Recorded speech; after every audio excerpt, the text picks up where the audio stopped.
ఈ శాఖలో కూడా ఇంత చేయొచ్చా అనే విధంగా ఒక పంచాయతీరాజ్ శాఖలో కానీ పర్యావరణ శాఖలో కానీ ఆయన తన మార్కును చూపిస్తున్నాడు. అటవీ సంపద దోచుకునే అవతలి వాడు ఎంతటి వాడైనా అడ్డంగా నిలబడ్డాడు. మనం చూసాం కదా, ఏ టెక్నాలజీ వాడి ఏనుగులు ప్రజలు నివసించే చోటుకి రాకుండా ఎంతోమందిని కాపాడాడు.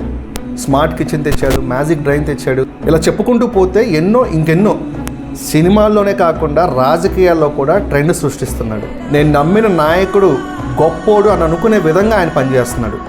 అధికారం వచ్చాకే మేము సాయం చేస్తామనే నాయకులు ఉన్న ఈ రోజుల్లో అధికారం వచ్చాక కూడా తన జేబులో నుంచి సొంత డబ్బులు తీసి సేవా కార్యక్రమాలకి దాన ధర్మాలకు ఉపయోగిస్తూ ఉన్నాడు.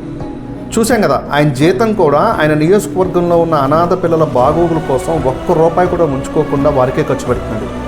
అందుకే ఆయన అభిమాని అని చెప్పుకుంటే సరిపోదు, ఆయన ఫాలోవర్ని అని చెప్పుకుంటే సరిపోవడం లేదు. ఏదో చేయాలి, నేను కూడా ఏదో ఒకటి చేయాలి, ఆయనకు అండగా ఉండాలి, ఆసరాగా ఉండాలి, నా వంతు వృత్తాభక్తిని చూపించాలని అనిపిస్తుంది. అందుకే ప్రతి నెల నా వంతుగా జనసేన పార్టీకి మంత్లీ కాంట్రిబ్యూషన్ చేస్తాను. అంతకుముందు ₹1000 చేసేవాడిని, ఈ సంవత్సరం నుంచి ₹2000 చేస్తున్నాను. దేవుడి దయ ఉంటే నెక్స్ట్ సంవత్సరం ఇంకొంచెం చేస్తాను. ఎందుకంటే నాకు తెలుసు నేను ఇచ్చే ప్రతి రూపాయి కూడా ఆయన ప్రజాసేవకే, పరుల కోసమే ఉపయోగిస్తాడని. జై జనసేన, జై హింద్.